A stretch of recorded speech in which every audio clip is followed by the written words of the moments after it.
siapa sih sosok yang tidak terima ketika ada pemuda yang tidak berkelakuan baik itu dan mengambil mereka gitu, sebenarnya siapa sosok? Sebenarnya dia ini bukan mengambil ya, tapi memberikan pembelajaran gitu. Dan Mbah sebenarnya baik juga sih Mbah ini, dia kan memberikan pembelajaran kalau gimana bersikap kita ya, kita harus bersikap mencantum tata sikapnya ya yang baik. Jadi pemuda yang meninggal tadi yang karena dia berkelakuan tidak baik itu akhirnya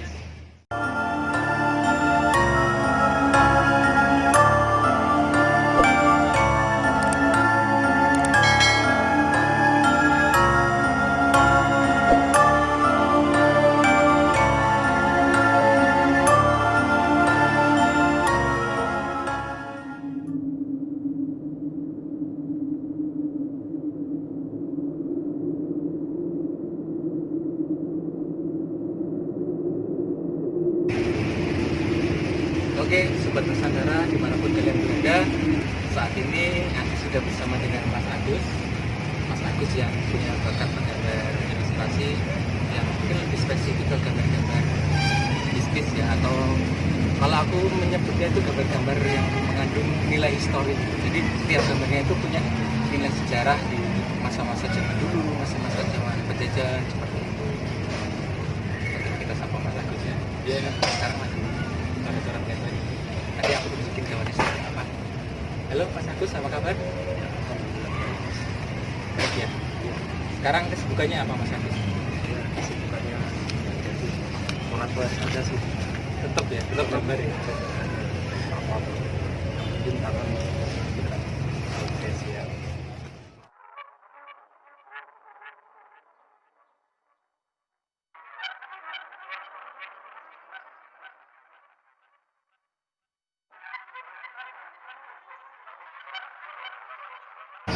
Pemirsa penasaran gak guys? Oke, sekarang kita langsung saja ya ke gambar yang pertama. Bisa ditunjukkan ke kamera. Pengalaman pertama saya ketika saya jalan-jalan di tempat teman saya di lereng Gunung Sumbing, desa itu di Gunungsari. Itu masuk daerah Temanggung atau masuk kabupaten mana? Masih Magelang sih. Oh, masih Magelang. Masih Magelang. Ini saya pas menggambar di pegunungan di lereng Gunung Sumbing ya. Kemudian saya singgah di salah satu tempat dan saya mendapatkan visualisasi. Ini beliau ini adalah sosok Ki Coloksono dan Nyi Gwayani. Jadi beliau ini adalah pembuka kampung di wilayah setempat atau istilahnya punden. Ini suaminya, terus ini istrinya. Istrinya namanya Nyi Gwayani. mungkin Mas bisa jelaskan sedikit dulu peran beliau di Coloksono ini di sana itu seperti apa pada masanya itu? Sebagai pembuka kampung atau kalau orang Jawa bilang babat alase kampung di sana. Jadi pundennya di sana yang awal mula ada kampung. Oke, ini kan udah sampai ke sosoknya. Saya pengen tahu, karena kemarin juga saya sempat dengar sebelum ini guys, Mas Agus itu cerita sebelum ke makam itu tuh dia tuh kayak ditarik sesuatu gitu kan. Nah, bisa dijelaskan sedikit Mas, kenapa bisa kok lari ke sini gitu? Sedikit aja. Iya, awalnya itu saya berkunjung ke teman saya itu sore-sore hari petang gitu kan, tapi tiba-tiba ada sesuatu yang membuat di perasaan saya itu saya pengen keluar dari rumah ini dan tertuju ke salah satu tempat gitu. Akhirnya saya mengikuti langkah kaki saya keluar rumah, kemudian saya tertuju ke lereng gunung, kira-kira 200 meter saya naik. Di situ terpusat pada satu pohon yang besar. Saya naiki, ternyata di situ di bawahnya ada makam punden beliau. Oke, jadi buat pemirsa yang mungkin penasaran kenapa kok bisa menggambar sosok yang tadi itu, karena memang Mas Agus itu punya, kalau saya menggambarkan itu dia itu kayak punya insting atau kepekaan sendiri untuk tempat-tempat seperti itu gitu.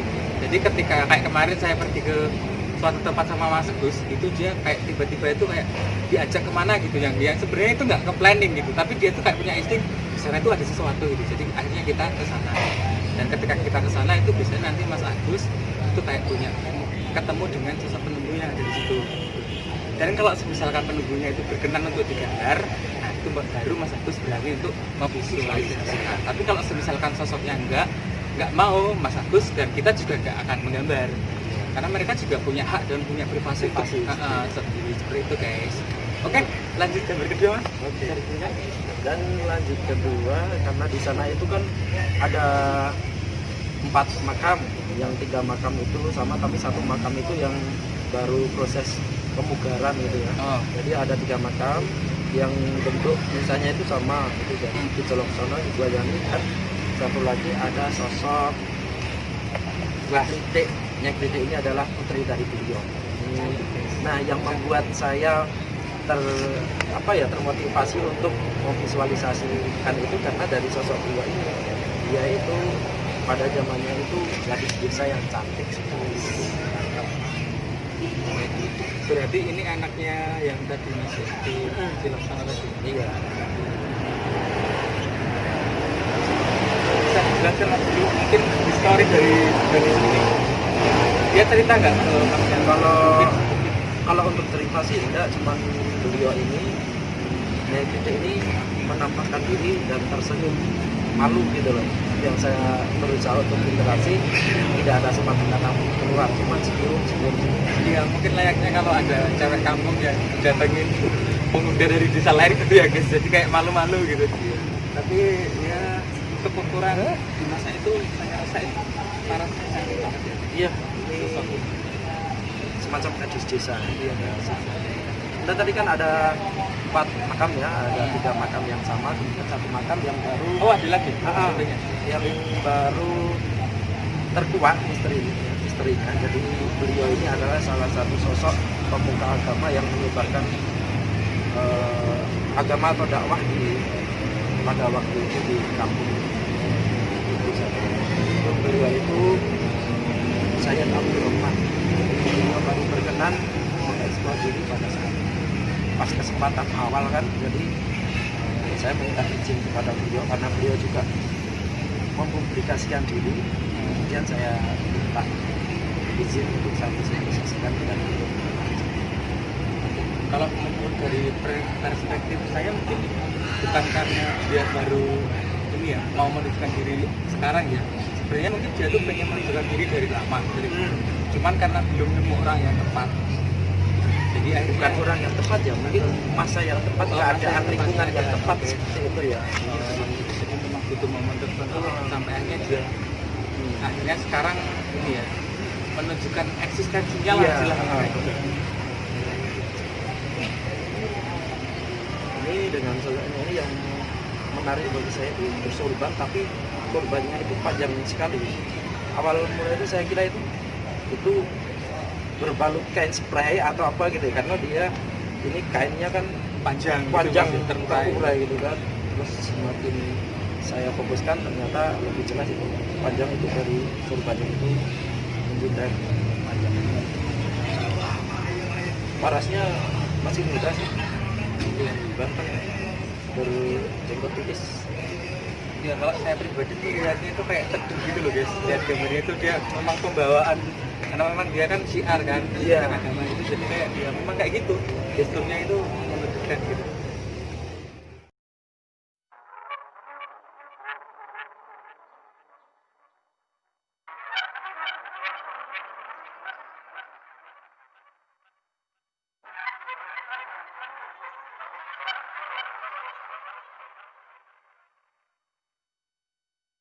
Kemudian saya berjalan pindah tempat ya, ada tertarik perasaan lagi untuk 50 meter dari tempat lokasi makam tadi.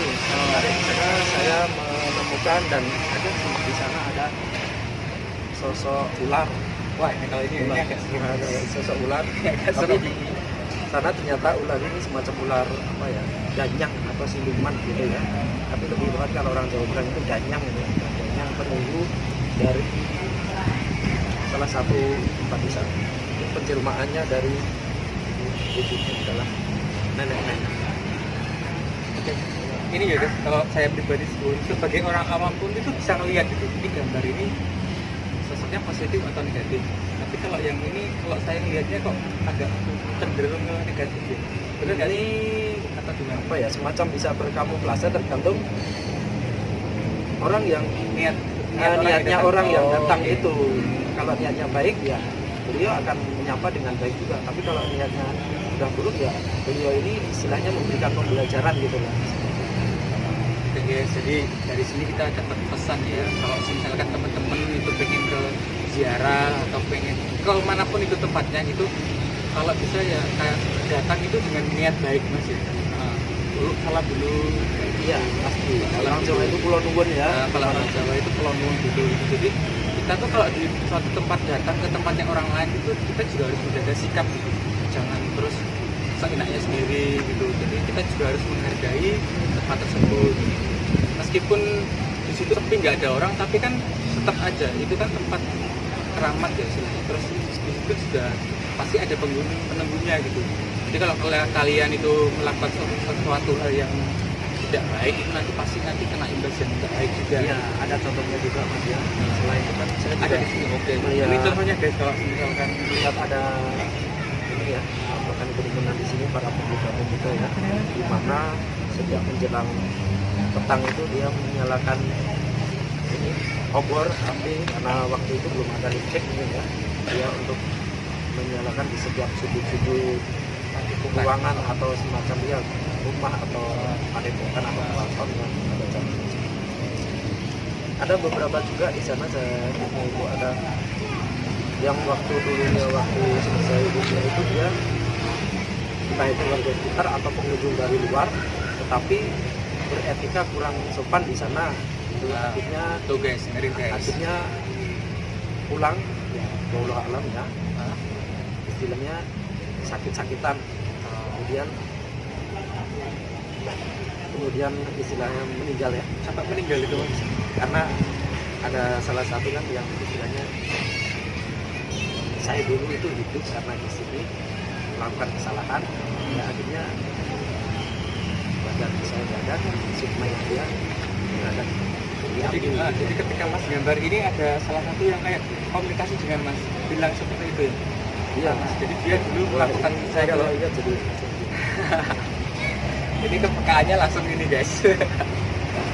Karena ya kalau kita flashback ke masa yang itu, untuk orang-orang yang peka atau orang-orang individu atau orang-orang berbakat itu memang itu biasanya responnya terus merinding ya itu ya. Karena ada energi dari sana yang ibaratnya dikirim ke sini ya itu manifestasi. Aku masih penasaran yang tadi mas, yang terakhir yang 4 orang pemuda tadi. Sebenarnya nggak empat sih, banyak cuma karena space-nya juga nggak cukup ya. Oke. Jadi sebenarnya kalau ada pemuda situ yang main ke lereng tadi gunung itu, bukan pemuda situ sih ya. Siapapun ya, atau siapa yang kalau di situ istilahnya berbuat kurang baik ya pasti ada konsekuensinya ya. Jadi kalau kita punya rumah tapi orang lain masuk ke rumah kita tanpa izin atau seenaknya saja kan pasti punya rumah kan pasti juga saya kurang suka juga ya memberikan pembelajaran seperti itu. Oke, yang saya tanyakan sebenarnya siapa sih sosok yang tidak terima ketika ada pemuda yang tidak berkelakuan baik itu dan mengambil mereka gitu, sebenarnya siapa sosok? Sebenarnya dia ini bukan mengambil ya, tapi memberikan pembelajaran gitu. Sebenarnya baik juga sih entah ini dia kan memberikan pembelajaran kalau dimanapun kita berada ya kita harus bersikap bersatu atas sikapnya ya.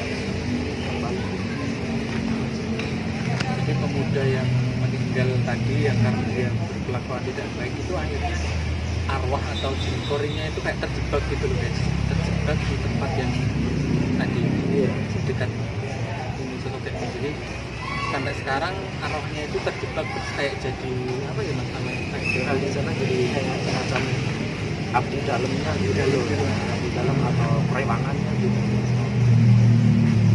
Oke, jadi seperti itu guys. Sekali sih menurut aku. Ambil sisi positif. Oke, saya rasa cukup ya Mas Agus untuk bincang-bincang untuk sesi pertama ini ya. Karena kalau saya pribadi sih pengen ngobrol banyak, saya pengen kuak semua gambarnya. Cuman kan mungkin karena waktu juga. Next kita akan bikin lagi. Saya akan kulik lagi gambar-gambar dari Mas Agus juga. Kita juga nanti rencananya akan pergi ke explore Mas ya, ke tempat-tempat tertentu yang itu memiliki nilai historis, jadi nanti kita akan kuak historinya sendiri. Jadi untuk sementara ini dulu untuk gambar yang bisa kita sampaikan. Mungkin buat teman-teman yang istilahnya tertarik dengan channel ini, pengen channel ini berkembang, silahkan like, silahkan komentar di bawah. Kalau kalian memberikan komentar yang positif, dukungan yang positif, insya Allah itu akan menambah kita untuk lebih bersemangat lagi untuk bikin konten-konten berikutnya seperti itu. Oke, dari saya Febrian sekian, dari Mas Agus pamitan. Ada yang disampaikan?